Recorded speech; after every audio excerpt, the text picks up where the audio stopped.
Bananchik pishirig'ini pishiramiz.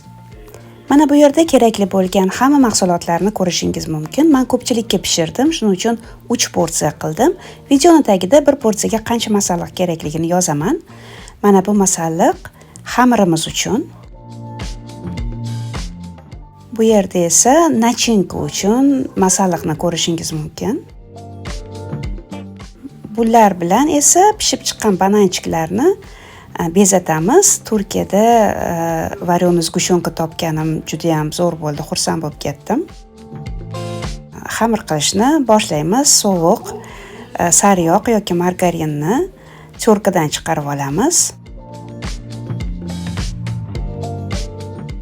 Keyin un bilan yaxshilab aralashtiramiz. Tuxum sarig'i va qatiq qo'shib xamir qoramiz. Men hech qanaqa razrexlitser yoki chayni soda qo'shmayman xamirga. Yumshoq xamir bo'lgungacha qoramiz, ya'ni qatig'imiz qancha qo'shishi uniligiga bog'liq.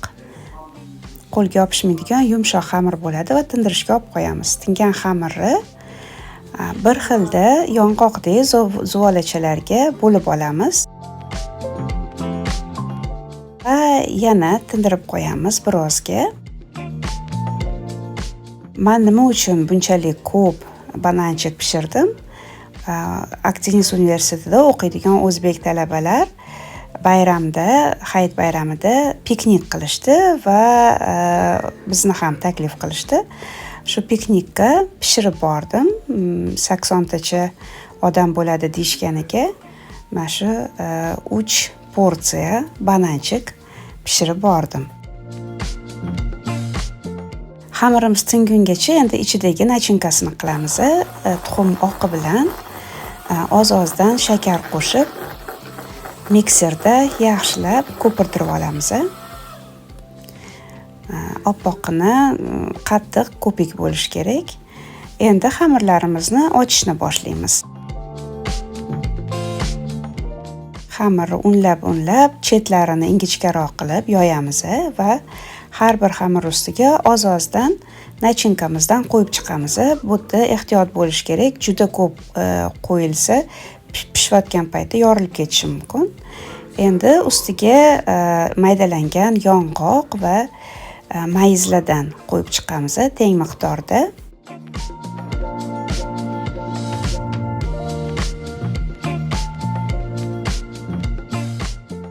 Va bukamiz. Romb shaklida bukilish kerak. Mana bu yerda ko'rishingiz mumkin. Ikkala chetini chimchilab olamiz va uchini ham yopishtirib olamiz.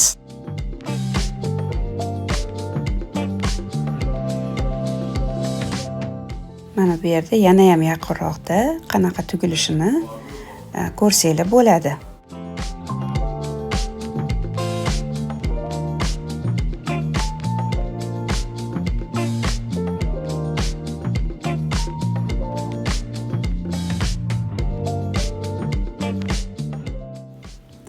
Bananchiklarni tuga boshlagan paytingizda duxovkani yoqib qo'yish esingizdan chiqmasin. Bananchiklarimiz o'rtachadan sal pastroq olovda qizargungacha pishiriladi.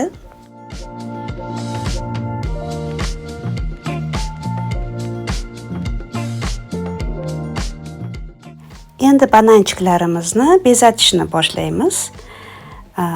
Qaynatilgan zgushonkani bananchiklarni ustiga surib chiqamiz, ingichkaroq qilib va kokos kukunini sepamiz. Mana shu ko'rinishda bo'ladi.